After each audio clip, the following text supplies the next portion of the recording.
លួយស្រឡាញ់អូនតាំងពីស្ងួនមិនទាន់មានសង្សារតែមិនដឹងត្រូវធ្វើយ៉ាងណាឲ្យជីវ៉ាបានយល់ពីចិត្តទេ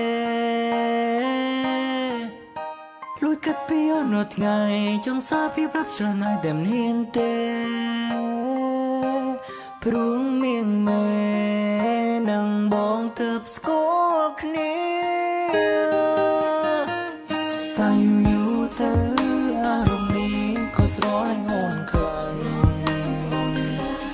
យូរក៏បងដឹងថាមានស្ងួនមានសង្សាររួយហើយតែធ្វើខ្លួនដូចជាគ្មានបញ្ហាមិនខ្វល់ថាអូនមានសង្សារក្រមអើយយើងបានជួបគ្នាមិនដឹងពេលនេះយើងក្នុងឋានៈអ្វីតែត្រឹមពេលនេះបងគិតដល់ស្រីនឹកដល់អូនបាត់បារម្ភស្មួនស្រមោស្រមៃនឹកដល់អូនគ្រប់ពេលនឹងច្បាស់ពេលនេះអូនក៏មិនសង្សារតែបងបានហាមចិត្តខ្លួនឯងមិនបានទេ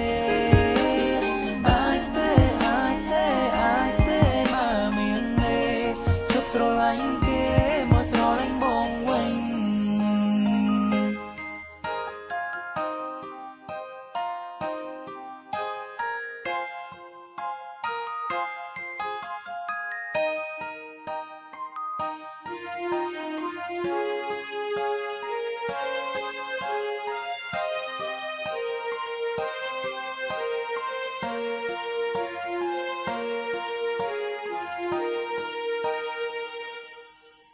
លួយស្រឡាញ់អូនតាំងពីស្ងួនមិនទាន់មានសង្សារតែមិនដឹងត្រូវធ្វើយ៉ាងណាឲ្យជីវ៉ាបានយល់ពីចិត្តទេលួយកាត់ពីអនថ្ងៃចង់សារពីប្រាប់ស្រណៃតែមិនហ៊ានទេព្រោះមានមេ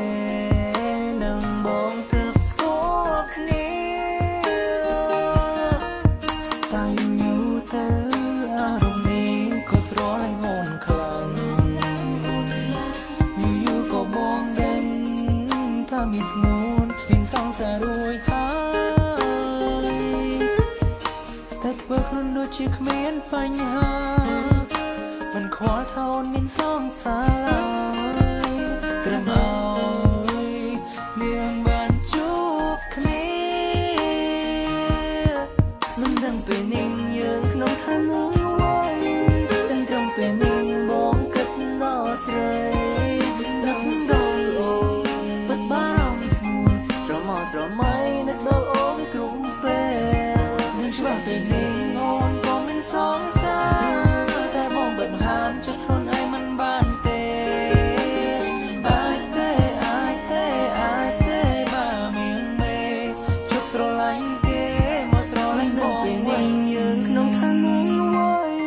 ដឹងត្រឹមពេលនេះបងគិតដល់ស្រីនឹកដល់អូនពិតបារម្ភស្ងួនស្រមោស្រមៃនឹកដល់អូនគ្រប់ពេ